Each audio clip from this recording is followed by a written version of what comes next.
Bye. This is the story of a man who trusted his own brother and lost $12 million in just 4 years. Not a stranger, not a business associate, his brother. The man who promised to protect him systematically destroyed him. This is 100% true, every word, every dollar, every betrayal. This is the story of Dane Cook and Darryl McCauley. Arlington, Massachusetts, 1990. A 20-year-old kid stands on stage at a half-empty comedy club, sweating under a single spotlight. His name is Dane Cook. The crowd barely laughs. He makes $50 for the night, maybe. During the day, he flips burgers, he manages a Burger King, he writes jokes on napkins during his lunch break. Nobody knows his name, nobody cares, he's grinding every single day. Small clubs, tiny audiences, rejection after rejection. But Dane doesn't quit. Slowly, the laughs get louder, the rooms get bigger, people start paying attention. By the late 90s, Dane Cook is on his way up. 1998, Comedy Central gives him a shot on a premium blend. He kills it. Suddenly, everyone wants a piece of Dane Cook. Comedy albums drop, Harmful If Swallowed, Retaliation. Sold-out shows, massive crowds, movie deals rolling in. By 2004, Dane Cook is one of the biggest comedians in America. He's making $10,000 a show, then $50,000, then $500,000. He's a millionaire multiple times over. But here's the thing about sudden wealth.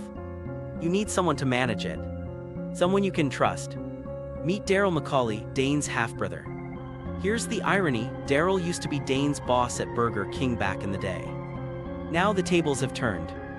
Dane's got millions coming in, he's constantly touring, filming movies, doing interviews.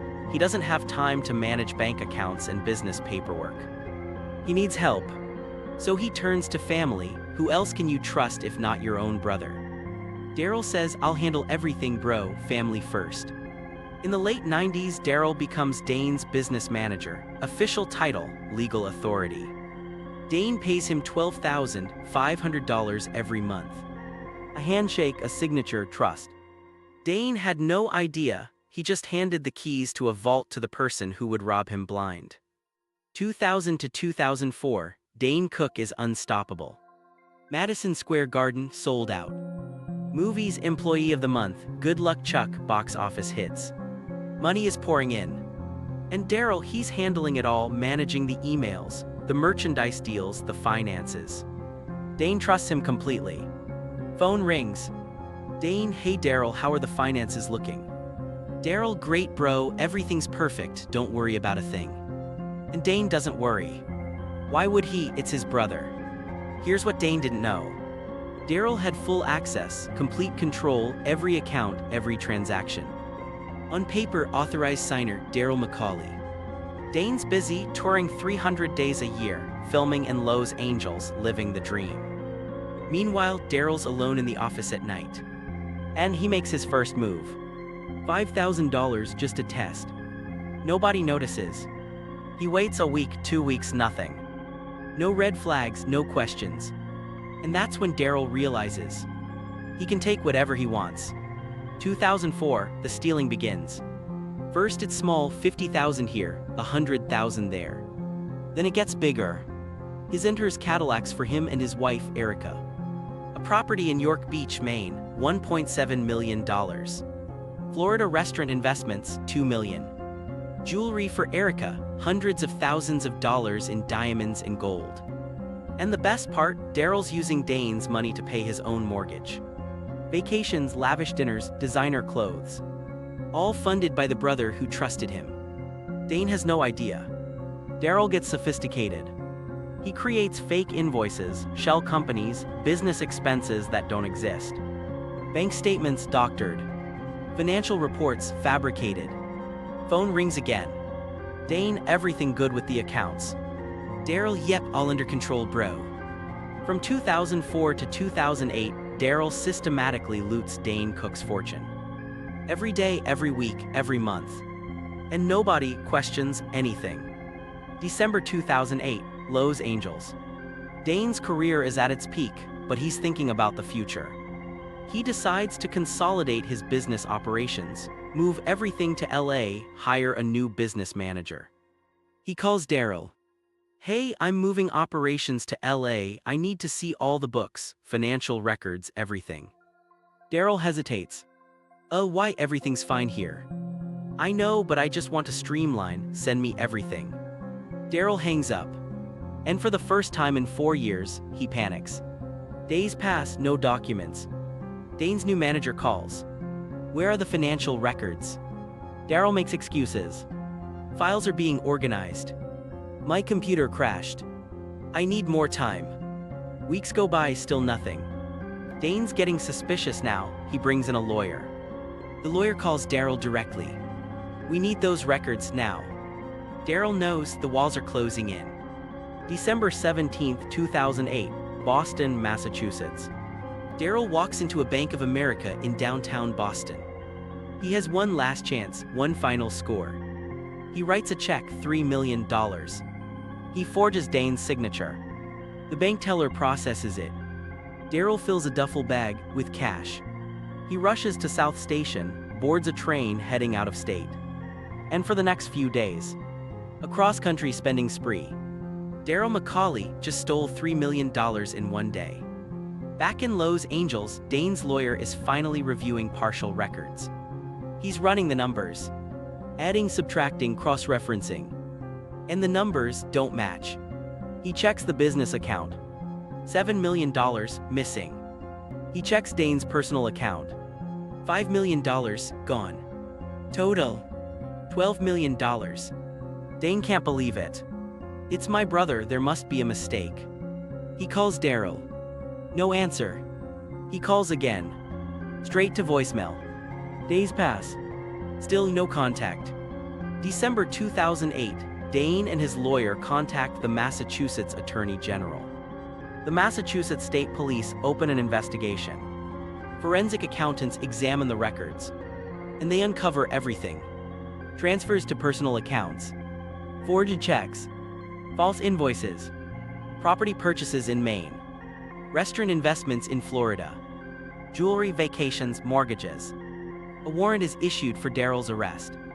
Police raid his home in Wilmington, Massachusetts, 28 Marjorie Drive. Darryl McCauley is arrested. They search his condo in York Beach, Maine. And they find $800,000. In cash. In $100 bills. December 2008, Darryl McCauley is arrested and charged. June 2009, his wife Erica McCauley is also arrested. Both are held on $1 million bail each. The charges: 2 counts of larceny over $250,000. Forgery. Larceny by continuous scheme. But prosecutors aren't done. More charges are added. 27 total counts of larceny. 3 counts of forgery. Embezzlement by fiduciary. Conspiracy. This wasn't a mistake. This was systematic, calculated, intentional. The trial begins. Prosecutors present their case. 337 forged documents. 239 fake transactions. Bank records showing unauthorized transfers.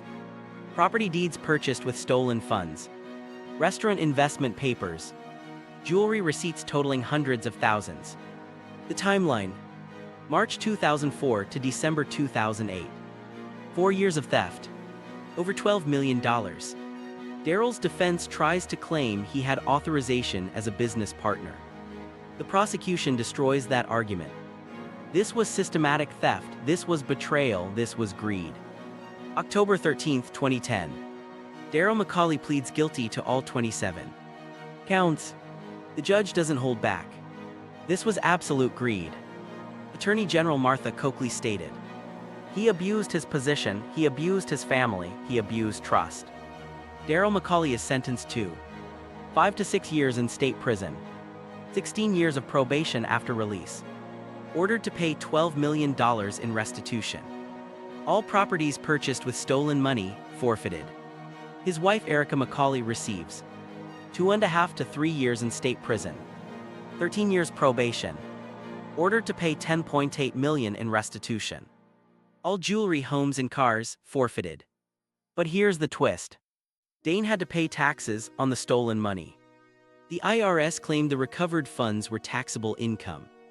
He got robbed and then taxed on it. This all happened in Wilmington, Massachusetts, a quiet town north of Boston. The trial took place at Middlesex County Courthouse. But where are they now? Dane Jeffrey Cook, born March 18, 1972. Currently 54 years old. He's still performing, still doing comedy. He rebuilt his career, rebuilt his life. Current net worth, $35 million. He lives in Los Angeles, California. But he only recovered a fraction of what was stolen. And he never reconciled with his brother. In his own words, "I loved my brother," past tense. Darryl James McCauley, born April 1965. Currently 60 years old. He was sentenced in October 2010. Released in 2016 after serving 6 years. His probation ended in 2025. He reportedly lives in Saugus, Massachusetts. Out of the public eye. He never fully repaid the money. Most of it already spent or hidden. Erica McCauley. Released around 2013. Current status, unknown. She spent the money on jewelry, personal items, luxury. She disappeared from public record.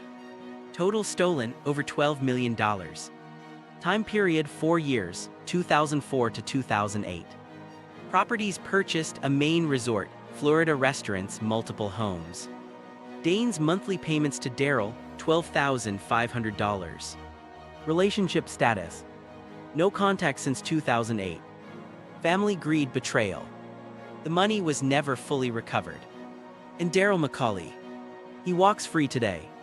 This is a true story. Every name, every detail, every dollar.